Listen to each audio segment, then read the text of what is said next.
Syiah bertakliyah untuk menyelamatkan diri mereka. Nah, kemudian Syiah juga punya akidah namanya, saya lupa, yang penting juga ya. Namanya at-taqiyah. Namanya apa? Ngapusi kalau bahasa kita. Bohong. Bohong untuk maslahat. Bohong untuk maslahat. Nah, Syiah ya, mereka sering hidup menurut mereka dalam kondisi diintimidasi oleh Bani Abbasiyah. Sehingga mereka untuk menyelamatkan diri mereka melakukan apa? Taqiyah. Boleh berbohong. Kata mereka Nabi juga pernah berbohong. Kapan Nabi berbohong?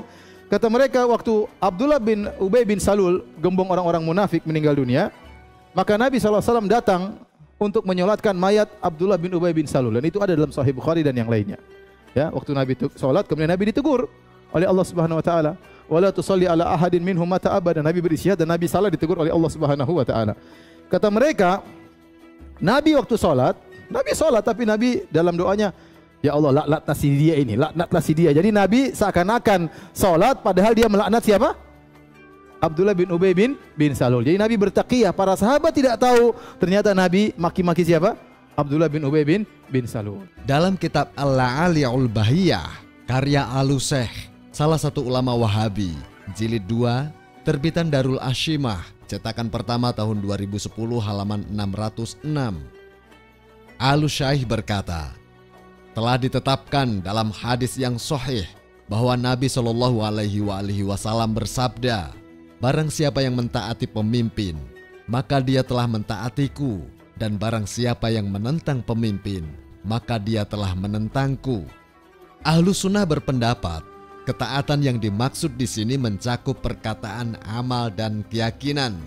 Maka barang siapa yang melihat dari pemimpinnya sesuatu yang dia benci, baik berupa perkataan, amal, maupun keyakinan yang bertentangan dengan kebenaran, seperti menapaki jalan pelaku bid'ah, maka wajib baginya untuk bersabar dan tidak dibolehkan untuk melepaskan ketaatan, seperti yang dilakukan oleh Imam Ahmad dengan para pemimpin Bani Abbas.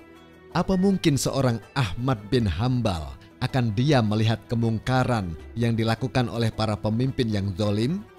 Atau ini merupakan taqiyah yang beliau lakukan demi keselamatan jiwanya? Seharusnya Ustadz itu juga melihat pada sejarah hidup imamnya, yaitu Ibn Taimiyah.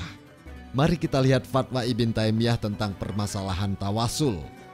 Dalam kitab Al-Istighosah fi Ar-Rad Al-A'li A'la Al-Bakri, karangan Ibn Taimiyah, salah satu ulama rujukan kelompok Wahabi, jilid 1, terbitan Darul Waton, cetakan pertama tahun 1997, halaman 149.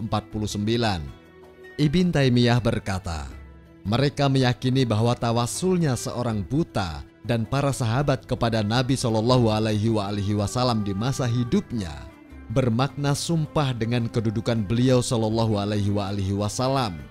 Kami bersumpah kepada Allah. Ucapan mereka semacam ini batil secara syariat.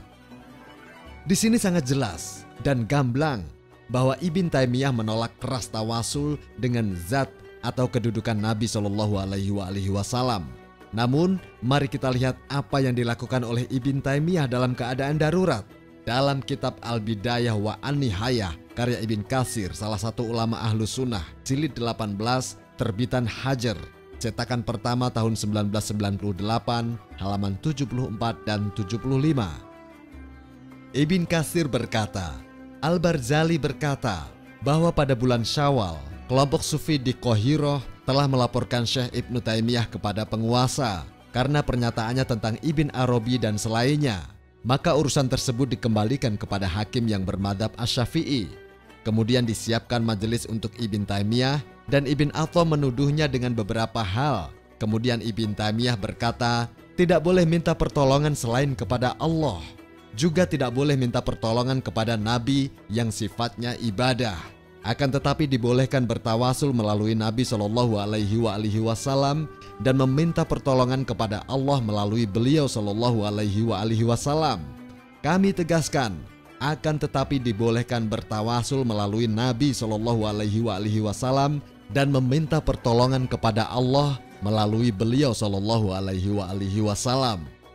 Sekarang mari kita lihat salah satu fatwa dari ulama panutan Ustadz tersebut.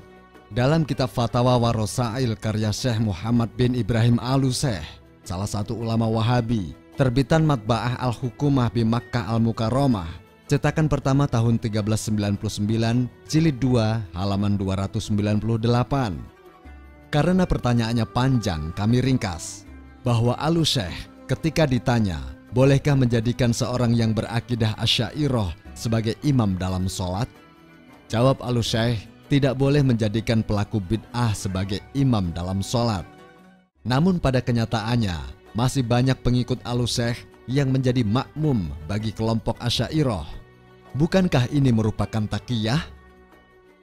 Semua fitnah tentang Syiah ini kami serahkan kepada para pemirsa di dalam menilainya.